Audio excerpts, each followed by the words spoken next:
أعوذ بالله من الشيطان الرجيم. خلق الإنسان من صلصال كالفخار وخلق الجان من مارج من نار فبأي آلاء ربكما تكذبان. خالق کی قدرت کے نمونے.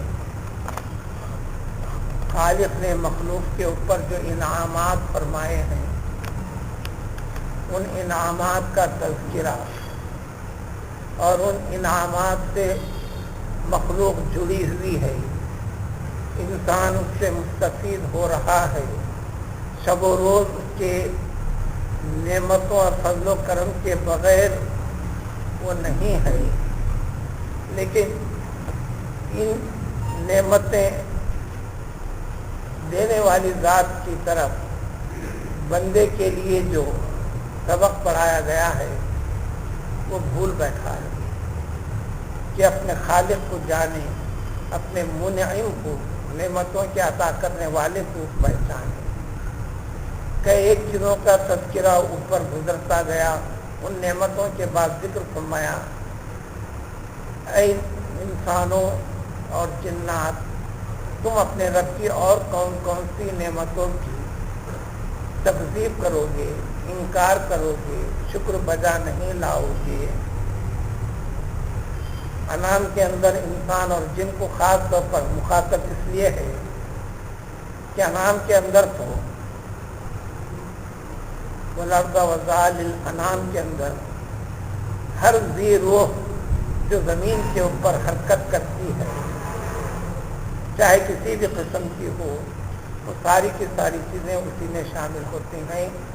لیکن مکلف اور پابند احکام خداوندی کے اللہ تعالیٰ نے ان دونوں کو ہی بنایا ہے. اسی کو پچھلے گزرے ہوئے سوروں میں ہم سنتے ہوئے آگے بڑھے ہیں. وَمَا خَلَقْتُ الْجِنَّ وَالْإِنسَ إِلَّا لِيَعْبُدُونِ. ساری کائنات کو تو پیدا کیا، اس کی ایک غرض ہے، لیکن اجنہ کو، جنات کو اور انسانوں کی وجود بخشنے کی غرض و غایت، مقصود صرف اور صرف اللہ رب العزت کی اطاعت و فرما برداری، عبادت میں اس کو خالص طور پر اسی کے ساتھ عبادت کو جوڑنا، اس عبادت میں کسی اور کو شریک نہ ٹھہرانا. الغرض ان نعمتوں میں سے انسان کی خلقت یہ اللہ تعالیٰ کی ایک سب سے بڑی نعمت ہے اور قدرت ہے. اسی طرح اجنہ کی خلقت اللہ تعالیٰ کی نعمت ہے، ایک قدرت ہے. پہلے انسان سے متعلق ذکر ہے کہ ہم نے انسان کو سلسال سے پیدا فرمایا، ایسی سلسال جو فخار کے جیسی ہے. پانی میں ملائے جانے کے بعد مٹی کو، جب مٹی جو پانی میں مل جائے پھر اس کے بعد خشک ہو جائے اس کو سلسال کہتے ہیں. فخار اس سوکھی ہوئی مٹی کو پھر آگ میں تپایا جائے، جس کو آپ ٹھیکری کہتے ہیں یا کچھ بھی کہو، سینک کہو، کچھ بھی، جس کو بجانے پر کھن کھن آواز آتی ہے. قرآن شروع سے یہاں تک کئی مرحلوں کے ساتھ انسان کے خلقت کا ذکر فرمایا ہے.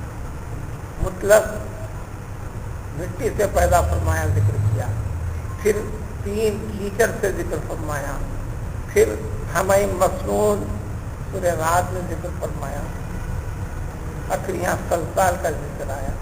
یہ الگ الگ باتیں نہیں ہیں، سب مٹی سے تعلق رکھتے ہیں. مٹی اتنے مرحلوں کے ساتھ گزاری گئی.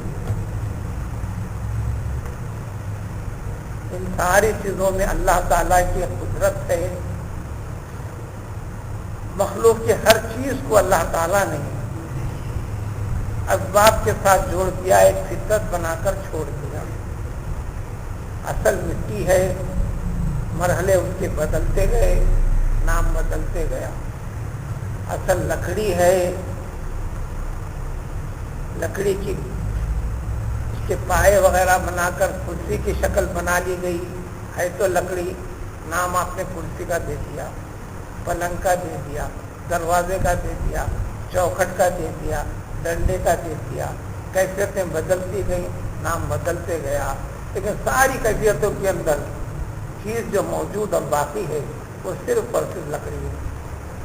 اسی طرح کائنات کے ہر چیز کے اندر صرف اور صرف اللہ تعالیٰ کی قدرت ہے۔ اب یہاں انسان کی خلقت کے بارے میں کہ دیکھو، اس کی ایک لمبی بڑی طویل تفصیل ہے مٹی کہ مٹی سے بنا انسان کو رنگ روپ میں الگ کیوں ہے، مزاج میں الگ کیوں ہے، فکر کے اندر الگ کیوں ہے، اس کی ایک مستقل بڑی تفصیل ہے۔ سادے سادے الفاظ میں ساری مٹی کا ایک خلاصہ اور بڑی اچھی زبان میں روح، ہندی میں ست، جیسے ستیہ پودینہ، ستیہ پلا، ستیہ پلا، یعنی اس کی جان لے لی جاتی ہے۔ کیونکہ زمین جتنے خصوصیات کے حامل ہے، سخت، نرم، کچرے کی، اور رنگوں میں الگ، مزاج میں الگ، کیفیت میں الگ، تو ساری کی ساری چیزوں سے اصل انسان، یہاں انسان سے مراد حضرت آدم علیہ السلام، یعنی سارے انسانوں کی اصل، یعنی سارے انسانوں کے والد محترم یا جد امجد، پھر ان کی نسل اور کیفیات کے ساتھ ہم منتقل ہوتے رہی ہیں۔ الغرض اس طرح ہم نے انسان کو کھنکھناتی مٹی ایسے جس طرح کی پکی ہوئی پکائی گئی ٹھیکری کے مانند ہو گئی۔ آج ایک بڑی تفصیل بتاتے ہیں کہ اتنے سال تک اس کو مٹی کے اندر اس طرح کیا گیا، پھر کیچڑ بنایا گیا، اس کو سڑایا گیا، اس طرح کیا گیا، ایک مستقل اہتمام کیا گیا قدرت میں۔ جس طرح انسان کے لیے قدرت کا ذکر ہے، اسی طرح اللہ تعالیٰ نے انسان کو ایک مخلوق بنا دیا، مٹی کے ساتھ جوڑ دیا، اور جنات کو ایک مخلوق بنا دیا، تھوڑی لطافت کے ساتھ جوڑ دیا، اور ان کو مارج سے، آگ کے مارج سے، آگ انگار، آگ کے مختلف مرحلے، خالص آگ جس میں دھواں وغیرہ نہیں، انتہا درجے کی صاف شفاف آگ، اس آگ سے ہم نے اجنہ کو بنا دیا۔ اب جب مکلف اور پابند انسان بھی ہے، جن بھی ہے، تو جنت بھی انسانوں کے لیے ہے، جنہ کے لیے، دوزخ بھی انسانوں کے لیے ہے، جنہ کے لیے، مطیع و فرمانبردار ہے، جنہ کے لیے جنت ہے، نافرمان بندوں کے لیے چاہے انسان ہو کہ جن ہو، ان کے لیے بھی دوزخ ہے۔ پھر دوزخ کے مراحل میں یہ بھی تک منقسم ہے، جنت کے مراحل میں یہ بھی منقسم ہے۔ نافرمان جن کو بھی آگ میں ڈالا جائے گا، یہ نہ سمجھنا کہ آگ سے پیدا ہوا پھر آگ میں ڈالنے سے ہونے والا کیا ہے، زیادہ سمجھ کی بھی ضرورت نہیں، ادنا سمجھ سے بات سمجھ میں آ جاتی ہے۔ مٹی سے بنا انسان پھر مٹی کا ڈیلا دیکھ کر اس کو مارنے پر کچھ بھی نہیں ہونا چاہیے، پھر تکلیف پیدا کرتا ہے۔ یہ فکر والا مسئلہ نہیں ہے۔ الغرض ہم نے اجنہ کو پیدا کیا، ان کو خالص آگ سے، بس ان کی خلقت کی طرف ذکر کیا گیا۔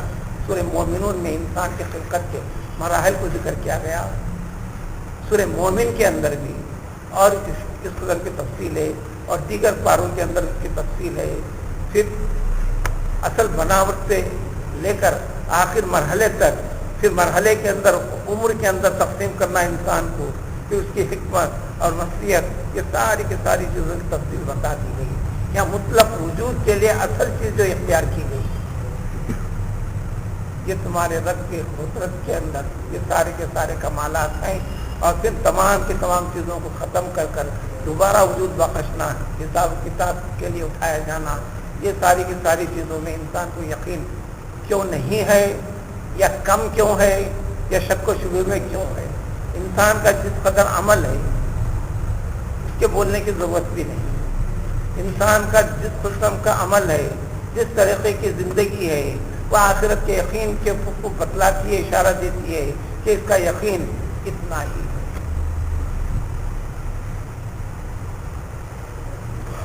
اسی لیے اہل علم ادبا دنیا کے تجربوں کے بعد لکھتے ہیں کہ کسی انسان کے پاس اس کی کمائی حلال ہے یا حرام ہے، اگر جاننا ہے تو کیا کام کرتا ہے، کاروبار کیا ہے، یہ جاننے کی ضرورت ہی نہیں۔ صرف یہ دیکھو کہ وہ پیسہ کس طریقے سے خرچ کرتا ہے، بس وہی بنیاد ہے۔ پیسے کے خرچ کے اندر کس قسم کی احتیاط ہے، یا فضول خرچے کی طرف چلتا ہے، تو سمجھ جاؤ کہ اس کی آمدنی کے اندر، اس کے ذرائع آمدنی کے اندر اتنے ہی طریقے غلط طریقے کے ساتھ ہیں، تو اس کے خرچ کے اوپر اچھے اور برا جو خرچ اس کے اچھے اور برے کمائی کے اوپر بتائے گا، اسی طرح انسان کے اچھے اور برے عمل آخرت کے عقیدے کے اوپر بتائیں گے۔